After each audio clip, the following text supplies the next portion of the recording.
Soy Andrea Cervantes, tengo 27 años, soy abogada de profesión y defensora de los derechos de las mujeres y derechos humanos de todas las personas. Y lo que hago actualmente es concientizar sobre los derechos humanos para crecer con empatía y que podamos cuestionarnos desde los privilegios que nos fueron concedidos. Andrea, bienvenida a este capítulo de capacitación de Mujeres 2021 en Formación Política, y les voy a platicar un poquito de Andrea Cervantes.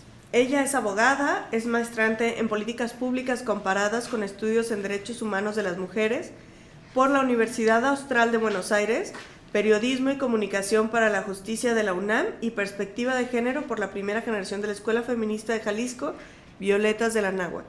Además, funge como coordinadora central de la Dirección de Igualdad de Género y No Discriminación del Instituto Electoral de Participación Ciudadana en Jalisco. Bienvenida. Siéntete con la libertad de compartirnos tu experiencia para capacitar a muchas mujeres que nos están viendo en todo el estado. Y queremos empezar conociendo qué es la violencia política contra las mujeres. Hola, buenas tardes Valeria. Primero que nada agradecerles la invitación. Siempre he creído que estos espacios son súper valiosos y nos ayudan a crecer como sociedad siempre y cuando estemos siendo más conscientes el día de mañana. Y bueno, para platicarte de la violencia política contra las mujeres, creo que sería bueno como recordar en qué momento se conceptualizó la violencia política, porque parece ser que es algo nuevo, pero en realidad fue algo que se conceptualizó en la Ley General de Acceso a una Vida Libre de Violencias desde hace rato, y fue hasta la reforma del 2019 y 2020, que nos dijo, tanto en el Estado como a nivel nacional, que la violencia política contra las mujeres ya era un delito. Y esto me parece súper importante mencionarlo porque antes hablábamos como si la violencia política fuera solo un tipo, pero no había un mecanismo por el que pudieran acceder las mujeres para denunciar en caso de que fueran víctimas de violencia política. Y la violencia política se divide en tres cosas. Una es la acción, otra es la omisión y la última es la tolerancia, que está basada en elementos de género y que tiene por consecuencia limitar, anular o menoscabar los derechos políticos y electorales de las mujeres. Y hago énfasis en el "y" porque antes se consideraba que los derechos políticos electorales eran uno solo. Sin embargo, es a partir de esta reforma que hacen una distinción porque hay dos etapas en las que se puede sufrir esta violencia política, ¿no? Y bueno, la acción la tenemos muy clara, que es ejercer un tipo de violencia, pero creo que a veces se nos olvida que también podemos estar ejerciendo violencia política siendo omisas u omisos, y que incluso tuviéramos la responsabilidad de hacer algo respecto de alguien que estuviera viviendo violencia política y entonces la toleramos. Ahí creo que podemos hablar de que no solamente las personas actoras que las ejercen serían partícipes de esta violencia, sino aquellas que la observan y no hacen nada, que puede ser tanto una autoridad o cualquier persona que esté cercana y que pudiera hacer algo para denunciar esta violencia política. Y bueno, ese sería tal cual el concepto de violencia política contra las mujeres. ¿Cómo se manifiesta esta violencia? ¿Cuáles son sus formas? Ok, es hasta la reforma que nos habla de conductas, porque teníamos un concepto y era un concepto muy amplio, y entonces las y los legisladores dijeron, esto no queda totalmente entendido, entonces vamos a desglosar cuáles son esas conductas en las que se pudiera ejercer violencia política. Y en Jalisco se conceptualizaron 25 conductas. Son 25 conductas de las que varias, me atrevo a decir que Jalisco en este tema sí fue pionero en algunas de estas conductas, porque nos habla de que no solamente se ejerce violencia política contra servidoras públicas o contra precandidatas y candidatas, sino que además se pudiera estar ejerciendo violencia pública para periodistas, para activistas y defensoras de derechos humanos involucradas en defender los derechos políticos y electorales. Entonces, estas 25 conductas y las formas en las que se manifiesta pueden ser... ¿Te las sabes? ¿Que no las puedas Claro mencionar? que sí, puedo dar algunos ejemplos, no me voy a ir de todos los 25, pero, por ejemplo, hay cosas muy normalizadas en las que pudieran emitirse por ejemplo, alguna información para que las candidatas pudieran registrarse a alguna convocatoria, ¿no? Podría ser que el representante o representanta del partido político omita una información para que la mujer que pretende acceder a un cargo público llegue con una información incompleta, errónea o incluso tardía, ¿no? Y nos habla de que pudiera hacer que en este ejercicio la persona no está siendo informada y entonces, por ende, no puede ejercer sus derechos políticos y electorales. Por otro lado, también nos habla de silenciar micrófonos en sesiones, por ejemplo, que les hagan firmar ciertos documentos ocultándoles información o incluso obligándolas. Y también podemos hablar de algunas conductas que tienen que ver no solamente con cuestiones administrativas o que se vayan por un procedimiento administrativo, sino que además tuvieran que ver con un tema penal. Por ejemplo, amenazas, jaloneos, lesiones, y que creo que también eso es algo que, por ende, hay autoridades, que también nos habla la reforma política, en las que no solamente se quedan denunciadas dentro de una autoridad administrativa, que pudiera ser el Instituto Electoral y de Participación Ciudadana de Jalisco, sino que además hay una fiscalía especializada de delitos electorales, en donde también se hacen estas investigaciones en caso de que sucedan estas conductas. ¿Por qué se diferencia el tema de la violencia contra las mujeres de la de los hombres? Esta pregunta creo que es de las primeras que no solamente se mencionan en estos espacios, sino que creo que incluso en el diálogo de la mesa es como muy cuestionado de por qué si todas y todos estamos involucrados en los temas políticos y electorales, hay un delito específico para las mujeres. Y a mí me gusta mencionar mucho que cuando hay una entrevista, por ejemplo, estamos en esta entrevista y a las mujeres que son candidatas se les hacen preguntas muy distintas que a los hombres, ¿no? Por ejemplo, a los hombres se les puede hacer este cuestionamiento de qué van a hacer con el gasto público, cuáles van a ser sus iniciativas de ley, diversas cosas en las que pudieran ejercer este cargo público. Y a las mujeres actualmente, por desgracia, se les sigue cuestionando, por ejemplo, cómo conciliar su vida privada, si es madre de una niña de 2 años, con su vida pública o profesional, y cómo van a hacer para ser buenas madres e incluso ser buenas servidoras públicas. Y esto no le sucede a los hombres. Entonces, desde el momento en el que hablamos de un elemento de género, que no solamente es la violencia contra las mujeres por ser mujeres, sino qué contexto las abraza en este ejercicio de derechos políticos y electorales para que lo hagan de manera diferenciada. Entonces, sí creo que cuando estamos ejerciendo cualquier tipo de derechos, pero específicamente los derechos políticos y electorales, las mujeres no están en la misma dimensión y en el mismo terreno que los hombres. Creo que sí es bastante amplio que pudiéramos hablar de este tema, pero también creo que a veces nos cuesta trabajo concientizarnos y aceptar que no es por ser mujeres que nos hace débiles, por nacer mujeres, sino que hay un contexto histórico y social que dice que las mujeres tienen ciertas limitantes y se obstaculizan sus derechos, que en este caso son derechos políticos y electorales. ¿Qué debe de hacer una mujer que está sufriendo violencia por razón de género? ¿Cuál es el procedimiento? Lo primero que yo les digo antes de llevar todos estos temas de derechos políticos y electorales, yo llegué a ser activista e incluso defensora de derechos humanos y sí veía una constante de esta carga emocional que se les ejerce a las mujeres siendo víctimas. Las mujeres parece ser que una vez siendo víctimas están obligadas a denunciar. Y a mí sí me gustaría precisar que la denuncia es un derecho y no es una obligación, y que en un contexto como es México, en el que hay una impunidad tremenda, sí creo que el obligarlas a denunciar o que sea una responsabilidad de las propias víctimas, sí es una carga todavía mayor a lo que ya están viviendo. Entonces, yo sugiero que sepan que su derecho es denunciar y que también su derecho es no hacerlo en caso de que así lo quieran. Una vez que decidan denunciar, sepan que hay muchas instituciones que acompañan estos asuntos, pero también hay muchas redes y muchas asociaciones dispuestas a acompañarlas y tomarlas de la mano para llevar un proceso. Y me atrevo a mencionar una de ellas que a la fecha creo que ha sido la que ha llevado todos estos temas del proceso electoral, que es la Red de Mujeres Jóvenes por la Democracia Paritaria.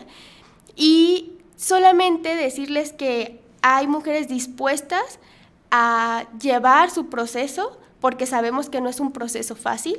Y ojo, ahorita que estás diciendo esto, perdón que te interrumpa, es súper importante porque justo en las elecciones a mí me llamó mucho la atención, hubo 2 o 3 casos que no toda la gente sabe y que no les voy a platicar, pero me llamó mucho la atención que de repente vimos temas muy mediáticos, pero que no fueron consensuados con las víctimas. Entonces, para las mismas activistas o pseudoactivistas o personas que deciden crecer a partir de lo que es una nota, pero sin la autorización de la víctima, eso es muy grosero, o sea, eso es violentar a la víctima, ojo.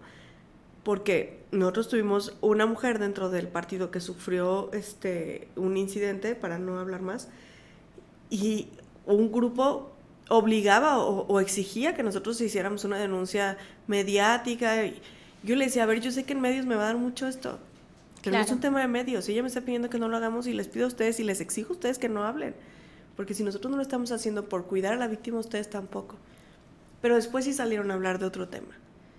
Y tuvo consecuencias con la víctima. Entonces sí aclarar esta parte, que no todo el tiempo hay que ser activistas y que hay que, antes de hablar de los temas, ver si la víctima está de acuerdo con que nosotros estemos tocando esos temas. Claro, yo soy muy consciente de eso y que creo que la primer persona y a la que se le tiene que consultar en todo momento es a la víctima, porque vuelvo a repetir, este proceso es solo de ella y a veces creemos que tenemos la solución a estos problemas, pero solamente lo que ella decida es lo mejor para ella. Aunque creamos que hay mejores condiciones, mejores herramientas, si ella no está lista o simplemente no quiere, creo que tenemos que acatar esa voluntad de las propias víctimas. Y bueno, retomando el tema de qué podrían hacer, el Instituto Electoral de Participación Ciudadana recibe quejas y denuncias las 24 horas para que puedan denunciar, y que incluso hay un formato que puede ser descargado, porque la denuncia es una denuncia ciudadana. Nadie obliga a una mujer a conocer cómo se hace, ni este lenguaje de pronto abogadil que coloquialmente decimos, porque es una denuncia tal cual lo expresan, y yo les recomiendo que esta denuncia sea como ellas lo piensan. Me pasó esto, me sentí enojada, me sentí vulnerable, me sentí incluso algún tipo de groserías con las que se pudieran familiarizar.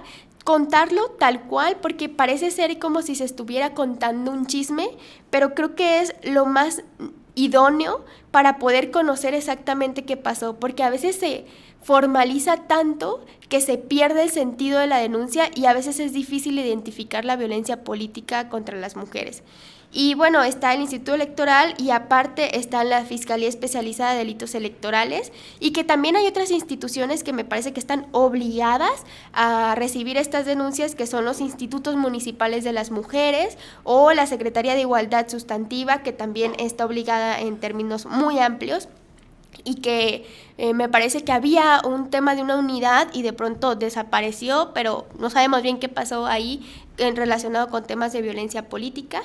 Pero aparte de eso, sépanse que existen todos estos mecanismos y que no están obligadas a hacerlo de manera correcta, sino en el momento en el que hay algo que falta o un tipo de pruebas que ellas no pueden recabar, las autoridades están obligadas a hacer esa investigación y a hacer ciertas diligencias para obtener esa información también. Justo eso es lo que te iba a preguntar, si se deben tener pruebas y qué tipo de pruebas son las correctas o las que sí proceden en un caso como este.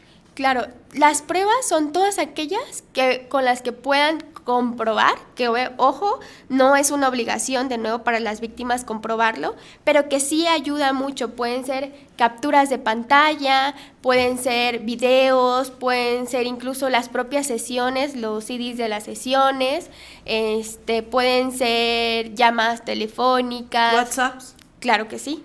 que creo que es de los más comunes y de los más difíciles porque es medio controvertido el tema de que puedan o no editar WhatsApp, etcétera, pero que creo que en la actualidad es donde más se ejerce esta violencia política y que es una herramienta, claro, para poder comprobar que efectivamente están viviendo violencia política.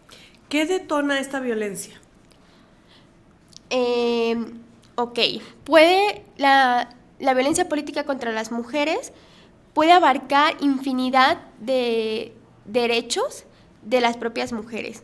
Hablamos de que puede estar la violencia psicológica, puede estar la violencia simbólica, puede estar la violencia económica, puede estar la violencia incluso con los propios familiares, con la que se pudiera estar ejerciendo. Creo que sí es muy importante mencionar que la violencia política no se ve a simple vista. Por ejemplo, la podemos ver en los medios de comunicación, que podría ser incluso la violencia simbólica. No sé si recuerdan aquel asunto de un medio de comunicación en donde ponía alcaldesas peleando. Y entonces ponía una imagen de dos mujeres tomadas del cabello jaloneándose.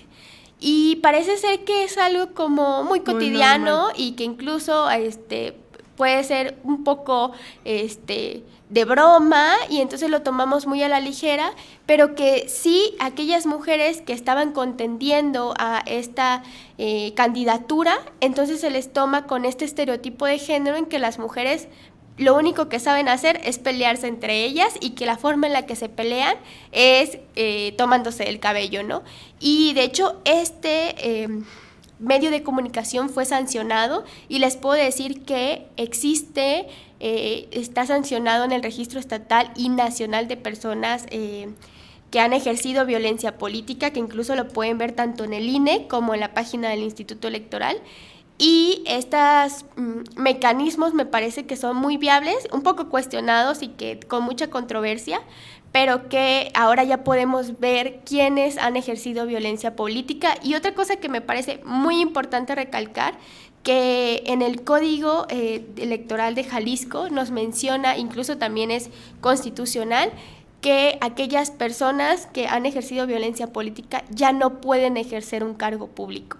Y esto no es algo que se haya dado a nivel nacional, solamente hay 5 estados en todo México que lo mencionaron así y que entonces aquellas personas que lleguen a tener una sentencia condenatoria y que ya no haya ningún mecanismo para impugnar esa sentencia, entonces ya podemos registrarlo y una vez registrado ya no puede ejercer un cargo de elección popular. Ok, platícame, ¿las mujeres también ejercemos violencia contra las mujeres? Ok, en la reforma de nacional y estatal, efectivamente, las mujeres pueden ser violentadoras y pueden ejercer este tipo de violencia. La única como condición es que sea ejercida hacia las mujeres. Puede ser un hombre o una mujer ejerciendo violencia hacia las mujeres. ¿Y hacia un hombre?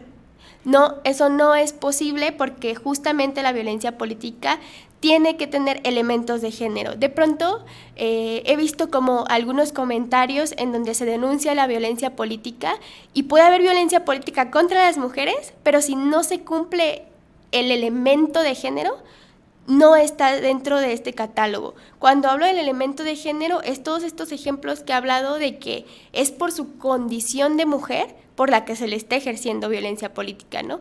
Y por ejemplo, en esta dinámica que existe puede haber violencia política tanto hombres contra mujeres, pero lo que se intenta con esta conducta es que podamos tener un terreno en igualdad de condiciones. Entonces, cuando una mujer por su condición de mujer está siendo violentada, entonces ahí sí entraría. Pero por ahora solamente tenemos la conducta de violencia política contra las mujeres en razón de género. ¿Por qué se dice que la sociedad silencia a las víctimas? ¿La qué, perdón? La sociedad. ¿Silencia a las víctimas? Yo creo que un poco puede ser este tema de que están obligadas una vez que la mencionan a denunciar, ¿no? O sea, como que otra vez le ponemos la carga a las víctimas de ser las que hablen y que lleven todo este proceso que, vuelvo a repetir, no es nada sencillo y tiene toda una serie de menoscabos después de la denuncia. Y también creo que todavía no estamos tan sensibilizadas y sensibilizados respecto de estos temas. Todavía pasamos por alto muchas cosas con un tema de no seas exagerada, no es para tanto, esto también le pasa a los hombres, esta es la dinámica, que incluso asumimos la violencia política contra las mujeres como el costo a llegar a un cargo, ¿no? ¿Cuántas mujeres no se han sentido e incluso han sido violentadas y lo asumen como lo que tienen que pasar para poder ejercer un cargo público? ¿Tú consideras que debería de existir una reforma de violencia política y un capítulo, además, de violencia política en razón de género? Ok, creo, y lo he discutido bastante, que sí me parece que todavía hay ciertas cosas con las que las personas que saben litigar pueden evadir esta reforma y estas legislaciones. Sí considero que se requiere una reforma para poder quitar estas lagunas que existen. Y voy a mencionar una. De pronto hay como los procesos se pueden contraponer. Por ejemplo, en una situación en la que se está ejerciendo violencia política, no queda muy claro si hacerlo por una vía que es el Instituto Electoral, si hacerlo por la vía penal o si hacerlo por las dos, porque al final cada quien tiene sus competencias, exactamente, pero también hay otro elemento que nos dice nadie puede ser juzgado 2 veces por la misma cosa. Entonces aquí sí creo que hay un tema legislativo muy controversial y que sí había que discutir más sobre estos temas justo para que las mujeres en el momento en el que denuncien no se enfrenten a estas cosas que son pues muy formalistas y que al final todo esto se debate y que todos estos análisis pues solamente los hacen las y los abogados. Entonces sí creo que hay como que hay muchas cosas que podríamos estar aterrizando y que también creo que en el tema, por ejemplo, de la reparación integral es un elemento que parece ser que como si fuera el moñito de esta sentencia, pero que me parece que es lo primordial. Y voy a explicar muy brevemente qué es la reparación integral. Es un derecho de todas las víctimas a ser reparadas integralmente. Y la reparación integral implica el derecho a la verdad, a que se diga exactamente qué fue lo que pasó, el derecho a la satisfacción. Esto quiere decir que estamos hablando de si alguien que ejerció violencia política debe ejercer, por ejemplo, una capacitación, debe someterse a una capacitación, debe de hacer una disculpa pública, y que incluso también hay un tema que de pronto en esta litigada, cuando se lleva el proceso, incluso los propios abogados que llevan estos asuntos llegan a revictimizar a las víctimas con comentarios que otra vez son misóginos. Entonces también esto pudiera entrar en la reparación integral, capacitar a las y los servidores públicos, a las y los abogados que llegan a llevar estos asuntos o incluso a la capacitación interna de un partido político, ¿no?